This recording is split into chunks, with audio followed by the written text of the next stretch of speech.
Welcome to this week's look at the state of the New York City real estate market. This report is for the week of November 10th to the 16th. We'll get started right now talking about the luxury market. Keep in mind that is for properties that are priced at $4 million and above.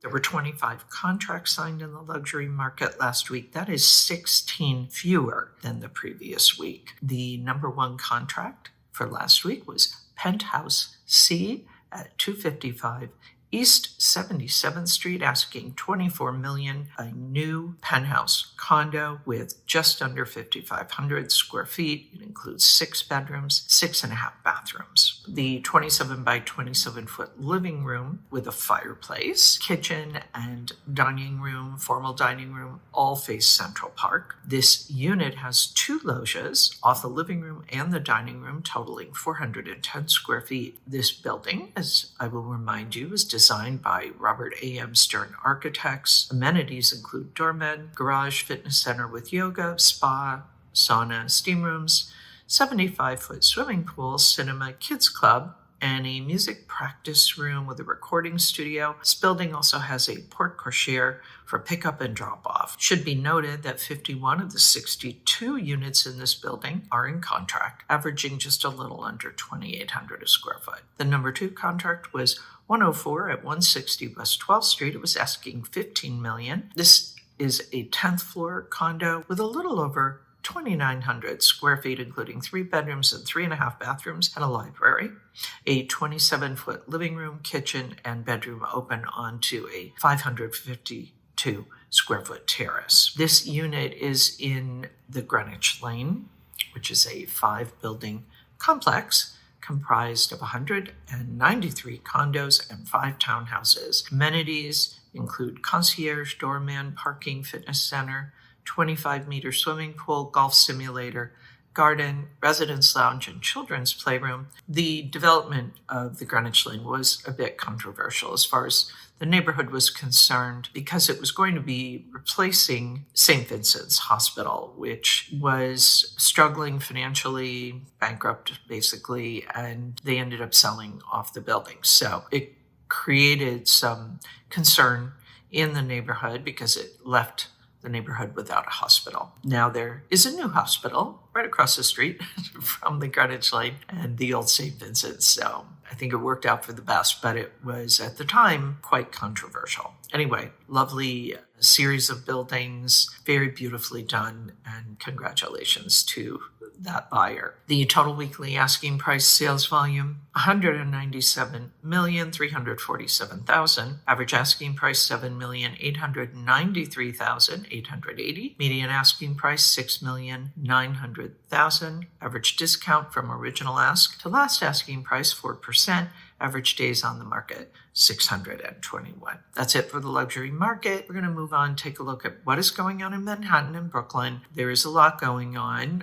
The Manhattan and the Brooklyn markets are performing differently from each other. So if you are an active buyer or seller in this market, you're definitely going to want to stick around for this information. It will be helpful to you. At the end, I'm going to wrap this up, share some mortgage information, as well as some more details about what's happening in the New York City real estate market to help you be successful in your real estate pursuits.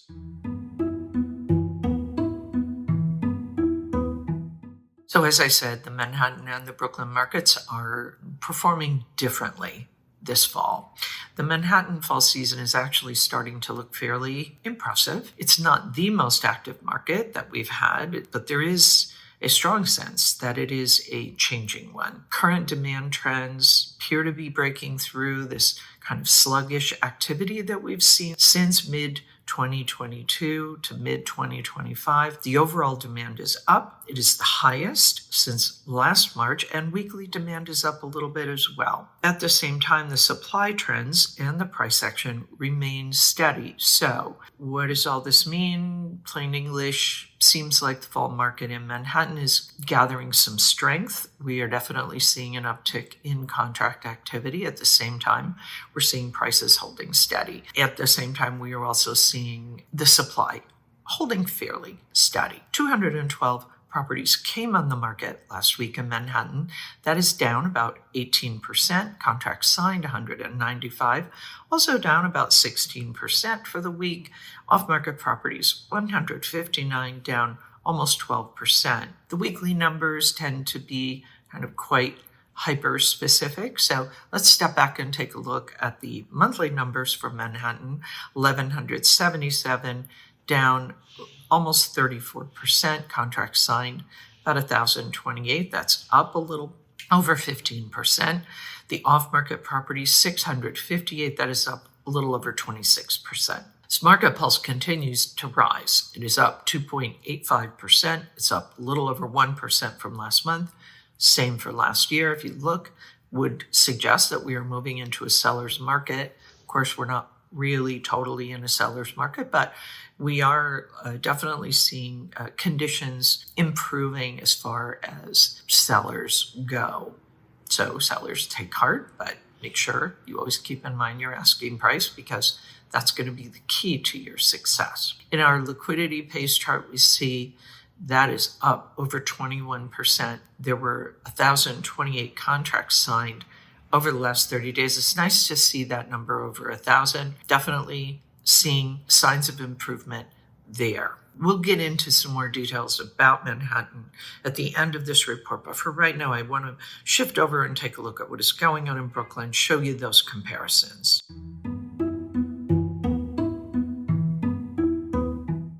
So the Brooklyn demand is the highest it's been since spring. Contracts signed were up over the week. Supply remains somewhat quiet, still maintaining this kind of market balance in Brooklyn, with the mortgage rates being somewhat stable and having moved past the mayoral election. We're wondering, is this going to bring those Brooklyn buyers off the sidelines? Certainly seems like some are, although really not at the levels that we're used to seeing in Brooklyn. If we look at those numbers for Brooklyn, we see the supply up 199 properties for the week. That's almost 35% higher on the week. Contracts signed 120. That is down 25%. Off market 82. That is down almost 26%. The supply for the month 812. That is down almost 17%. Contracts signed 588. That is up a little over 12%. Off market 334 for the month. That is up almost 18%. Market pulse reading kind of going the other way than the market pulse in that we saw for Manhattan. We see that it's kind of dipping down almost 2%, a little over 1% from last month, down 4% from last year. 588 contracts were signed over the last 30 days in Brooklyn. That is up over 17% from last month, but it is down a little over 9% from last year. Okay, that's it for Brooklyn. We're going to shift over now. We're going to kind of wrap this up. I'll share some additional information with you about the entire New York City market. Be sure you stick around for that. So as I said, 25 contracts signed in the luxury market. That is down 16 from last week. 5 of those were in the trophy category, meaning priced at $10 million and above. 17 were condos. 4 were co-ops, 1 was a condop, 3 were townhouses, and pretty much of a split between uptown and downtown, 13 uptown, 12 downtown. The total supply in Manhattan, 6,631. In Brooklyn, 3,532. Pending sales in Manhattan, 3,006. In Brooklyn, 1,838. Off-market properties total, 3,816. In Brooklyn, 1,825. Average days on market in Manhattan, 80. In Brooklyn, 60. And the liquidity pace, this 30-day moving window, contracts signed, Manhattan 1,028, Brooklyn 588. As I mentioned, nice to see that pop in Manhattan, to see contracts signed for the month over 1,000. We'll continue now, get into some of this mortgage news. You know, the mortgage rates in New York City basically mirror national trends, right? We've experienced some volatility, rising slightly for the second straight week last week. However, they're still below the peak that they reached in January of 2025. Most industry experts are predicting that the 30-year fixed rate will slightly moderate and remain in the low to mid 6% range through the end of 2025, with some forecasts projecting a slight downward drift into 2026 if inflation continues to ease and the labor market cools. If you are waiting around to those sub 5% rates, that is really not widely anticipated in the future. So all this by way of saying, probably need to be thinking about whether these rates work for you. Good news is they're holding kind of steady. If they do work for you, gives you a little breathing room and the ability to look and see if there's anything out there that you want to buy. And if you do, you can, for the most part, count on these rates staying pretty level. In the charts this week, we are looking at the dollar volume of contract signings. So we'll start with Manhattan. In October, the volume did spike to the highest levels that we've seen since mid-2022. What does it mean? Well, it could suggest an improving market, although we are basically seeing the prices moving sideways, not really falling, not really rising. If you look at each segment from the under 1 million to the 1 million, 2 million, 2 million to 4 million, and 4 million and above, all of those are seeing increased levels of deal volume, which is great to see. I think the good news here is that slowly but surely, this market seems to be shaking off the kind of the doldrums that it was in the last few years and kind of getting back into deal mode. So let's keep our fingers crossed. It seems that the fall market in Manhattan is continuing on. Usually it tapers off in a couple of weeks, well, a week or so with Thanksgiving, but hard to say what's going to happen this year. If we look at the Brooklyn chart, the same signed contract dollar volume through October, we see that the fall season also has some increased activity. This deal volume was higher than in 2022 and 2023, but still the Brooklyn deal volume is lagging behind 2024. It suggests that this part of the New York City market, the Brooklyn part, still has some room to grow. Will those buyers start to kind of re-engage and get back into the market now that we have, let's call it slightly more stable conditions, and with the election behind us? We'll see. What does this mean? If you are an active buyer or seller, certainly if you're a seller and you're a seller in Manhattan, you can see that across all price points, at least in October, we saw some positive indicators. Always, though, the challenge is getting people in the door, getting them to get excited about your property and making offers. So nothing really has changed on that front. It's very important to position yourself, if at all possible, as absolutely best in your class. Use the adage curb appeal, which in Manhattan is a kind of a funny thing to say, but it is true. I mean, you want to be the best looking property in your class, and you also want to be the best priced. Your asking price is a huge part of your strategy. Huge. It does not mean that the asking price is going to be the selling price. It rarely is. So it's really more the strategy. It's intended to get people in the door.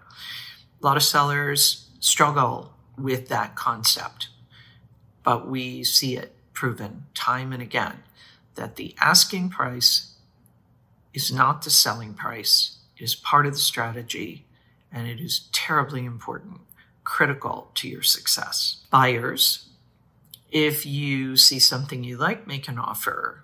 Good chance many sellers at this point have gotten quite serious, and they're ready to engage with a serious offer. That doesn't mean they're going to give it away. Most sellers won't be giving away their properties. You've heard me say, and you've seen the numbers. Things are pretty steady. This is a pretty overall balanced market all the way around, and that includes price action. So the one exception I would make is if you have seen that something has been on the market for a long time and you want to test that perhaps a little more, we'll use the word aggressively, in terms of an offering price, go ahead. It doesn't mean that the seller will take it or even engage with you, but that's probably the one instance where you will find that you have a little more leverage. That is it for this week's look at the state of the New York City real estate market. As always, my thanks to the Olshan Luxury Report and to Urban Digs. The work they do helps me to help you to make great decisions. I'll be back next week with the very latest news on what's happening in the New York City real estate market. In the meantime, take care.